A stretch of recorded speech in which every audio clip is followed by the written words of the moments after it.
Welcome to lesson 2 of unit 1.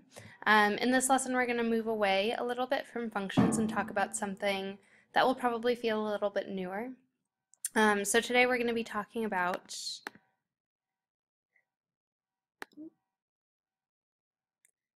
sequences and series, along with sequence notation and the recursive form. So first we're going to start with some definitions, just like the last lesson. At this point, please make sure you have your notebook and a writing utensil out so that you can take notes throughout the lesson. Okay, so we're going to start off with some definitions for sequences. Our first definition is the definition for sequence. A sequence is a list of objects or numbers that is in a special order. Each number in your sequence is called a term, and we'll talk about that a little bit more when we're discussing sequence notation. And an infinite sequence has an infinite number of terms, so you can have a sequence that just goes on forever and continues as long as you want it to. So we're going to take a look at some examples of sequences so that you can put just an image to these definitions. And so here are two examples of sequences. My first goes 1, -3, 5, -7, 9, -11. So you can tell based on the order that there's a sort of pattern going on here. Take a moment and stop and see if you can identify the pattern. Okay, one thing you might have noticed was that all of these are odd numbers, and they are going up sequentially with odd numbers, so there are no large jumps. So if I were to guess what my next 3 terms were, well, going from 11, my next odd number is 13. From there, my next odd number is 15, and then 17. So my first observation is that these are all odd numbers. My second observation is that they go from negative to positive, negative, positive, negative. And so if I assume that that pattern continues, which I can because I've told you that this is a sequence, the pattern will continue. So negative, positive, this 15 will be negative. And so in sequences, we're going to be doing a lot of pattern identification and figuring out what's the difference between two terms and how do we go from one term to the next. So take a look at this next sequence and see if you can recognize the pattern. Look for anything that continues throughout, anything that's changing regularly. Also look for anything that's staying the same. Okay, so it's pretty easy to see what's happening in this pattern, starting between these two terms. I notice that I've got fractions in these last 4 terms, and in all of these my numerator is 2. And then my denominator seems to be going up by 1. So looking at this, I just want to double check that these two numbers fit into my sequence. So if I go down from here, if my numerator is always going to be 2, then originally this numerator had a 2. And my denominator is going down by 1. So 3 minus 1, that's going to give me 2. Oh, well the fraction 2 over 2 simplifies down to 1. It's all connected. And if I were to do the same thing backwards here, keep my 2 in the numerator, go down by 1, I would end up with 2 over 1, which is just 2. And so my pattern is going to hold through. I've got 2's in my numerator, always.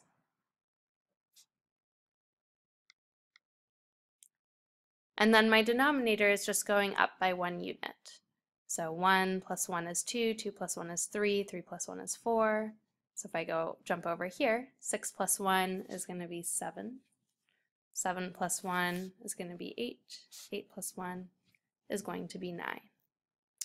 And so the pattern for this, or if I wanted to just identify a pattern, is all of my terms have a 2 in my numerator And then I'm taking my starting number, we'll label it n, and I'm adding 1 to it. And we'll talk about these patterns in a little bit. One other thing to notice about these two sequences is they both end in ellipses, 3 dots, meaning that they can keep on going forever and ever and ever. They can be identified as an infinite sequence because there's no end to that pattern. It'll just keep going. This one will just keep oscillating or going up and down between negative and positive numbers. And this one, the denominator is just going to keep getting larger and larger and larger. And so they don't have to stop, or they don't have a necessary stopping point. Okay, and with that, we're going to go back. So while we're talking about sequences, there is some important notation for sequences, and this one might feel a little bit more unfamiliar than the notation for functions that you learned in the last lesson. So when we're talking about sequences and when we're writing about sequences, we use specific notation so that we're all on the same page. So like I said in just the last slide, and I'll zoom back over there. Oops. Each number in the sequence is called a term. And so we have specific ways of noting terms. So your first term, or when I'm notating it, is called U sub 1. U sub 1. And it'll just go up linearly, so it'll go up by 1 each time. So my second term is called U sub 2. And so note now that this is not U2 or U1. Instead, these 2's or these numbers are a little bit smaller. They're like an exponent but in the wrong place. We call them a subscript. So just make sure that you're not notating it like this, or you're not calling it U2. Instead, we're calling it U sub 2.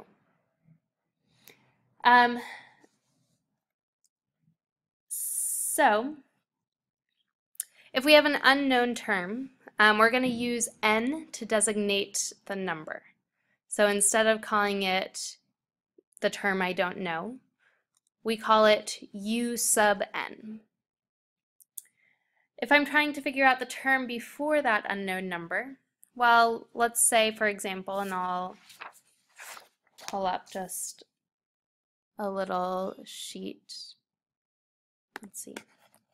So if I had U sub 77, if I wanted to know the term before that, or the term right in front of it, well, I would subtract 1 from 77. So my term right before that would be U sub 76. I'm going to do the same thing to U sub n when I want to know the term right before it. I'm going to subtract 1 from n. And so this can be a little bit trickier to imagine because I'm dealing with a variable for n. But just know that that number works the same way any other number would. So let's look at some examples of just labeling sequences and what sequences will look like. So in general, my sequence, the terms are always going to go up linearly every single time. So it goes my first term, second term, third term, fourth term, fifth term, all the way up to the term before n. So I subtract 1 from n, U sub n, and the term after n. So if I add 1 to n, then I'm just going up 1 number. And this list or this sequence can continue forever, but know that the way that we notate it is by numbering the terms. So if I were to look at this sequence here, 2, 4, 8, 16, 32, 64, 128, I've got a list of terms. If I were to identify the terms by their number or by their order, it's actually really easy. So my first term, U sub 1, is 2. My second term in my sequence, U sub 2, is 4. My third term in my sequence, U sub 8, or U sub 3, is 8. And it'll keep going on and on like that. So just take a minute to identify u sub 4, u sub 5, u sub 6, and u sub 7. What are those terms? And if you filled in 16, 32, 64, and 128, you are correct.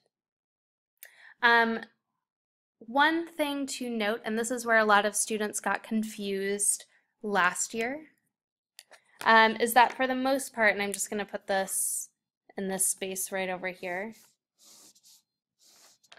u sub 1, so my first term, in pretty much every sequence is not going to equal 1. So in this case, my first term equaled 2, and that's fine. These two numbers, so my smaller number and my term, do not have to be equal. Same thing, u sub 2, or my second term, does not have to equal 2. The only case in which this would happen, where u sub 3 would equal 3, u sub 4 would equal 4, is when my term, or my sequence, was the sequence 1, 2, 3, 4, 5, 6, and it just kept on going up by 1. This is the only sequence where my subscript, or my smaller number, will equal my term. Otherwise, no other sequence will have this pattern. And so make sure that you're not confusing the smaller number with what your term actually is equal to, because for the most part, in pretty much every instance, they're not going to be equivalent. Okay, one last example of a sequence. So sequences don't have to be just numbers. They can also be visuals or objects. And so in this case, I've got a bunch of circles in my sequence. So I've got 1, 2, 3, 4 terms in my sequence. Here's my u sub 1, here's my u sub 2, u sub 3, u sub 4. So if I were to count how many circles there are, in this one, u sub 1 is equal to 1 circle, and I'll put a C just to mark it. U sub 2 has 3 circles. U sub 3 has 1, 2, 3, 4, 5, 6 circles. And u sub 4 has 1, 2, 3, 4, 5, 6, 7, 8, 9, 10 circles. If you were to predict what u sub 5 would hold, go ahead and see if you can recognize the pattern. It might help to just draw it visually. Go ahead. Okay, if you notice that with each different step or each different term, my bottom row was increasing by 1. You are correct. So this new u sub 5, my bottom row has 5 circles, and then the rest of them are just from this u sub 4. So I'm adding 5 to my 4th term. So in this case, u sub 5 would have 15 circles. Okay, last piece of today's lesson. So when we're working with sequences, we not only want to know how to talk about them or how to write about them in terms of notation, but we also want a way to describe how to find or how to get to them. So we're going to talk about 2 different ways to describe how to find sequences and how to find terms in sequences over the course of the next week or so. Today we're going to start off with the recursive form of identifying or notating sequences. This is the more general form of the 2. It's not as useful as the later form that we're going to learn, but it is a good starting point when we're just talking very generally about sequences. So the recursive form is built from 2 different parts. The first piece, is to state the first term of your sequence. So what does u sub 1 equal? The second piece is to state the method for finding the nth term. So if I wanted to know any term in my sequence, that second piece is going to tell me how to find it or identify the pattern. So let's look at examples just to give some visuals to this. So if this is my sequence, I've got 1/4, 1/2, 1, 2, 4. take a moment and identify what the pattern is to get from term to term. Okay, so like I said, and I'm going to just move this down here. Maybe not. Let's see if I can move this up a little bit. Okay, so my first step when I'm using the recursive form is to state my first term. So if I'm writing this sequence in the recursive form, or I'm giving kind of the formula to find it, my first piece is going to write u sub 1 equals. And in this case, my very first term is 1/4. So that's the first piece of the recursive form, and I'm done with that. The next piece is to give the method for finding the nth term. So in order to find the nth term, if that's what I want to know, in my second piece I'm going to set u sub n equals. So this is my nth term, and I'm going to tell you how to find it. And I'm always going to be using u sub n minus 1, or the term before it. So in my other piece, I'm going to leave some space, but I'm going to write u sub n minus 1. So these two pieces are always going to be on opposite sides of my equals sign. So now I need to look at that pattern. So how do I get from term to term in this sequence? And you should have already identified or maybe figured out that to get from 1/4 to 1/2, I'm going to be multiplying by 2. So just to show you that off to the side, if I take 1/4 times 2, and I'll put 2 over 1, when I multiply my fractions, I just multiply straight across. So this will become 2 over 4, or 1/2. If you didn't see that there, you should have seen it in the later ones. So 1 to 2, I'm going to be multiplying by 2. 2 to 4, I'm going to be multiplying by 2. 1/2 to 1, again, I'll be multiplying by 2. So if I wanted to find my next term, if you were to predict what I would be doing, well, I would take the term before it. So I would take this 4 and I would multiply it by 2. And that's exactly what I'm going to write here. I'm going to say that to find any term, you take the term before it and you multiply it by 2. And that's my recursive form. So u sub 1 is equal to 1/4.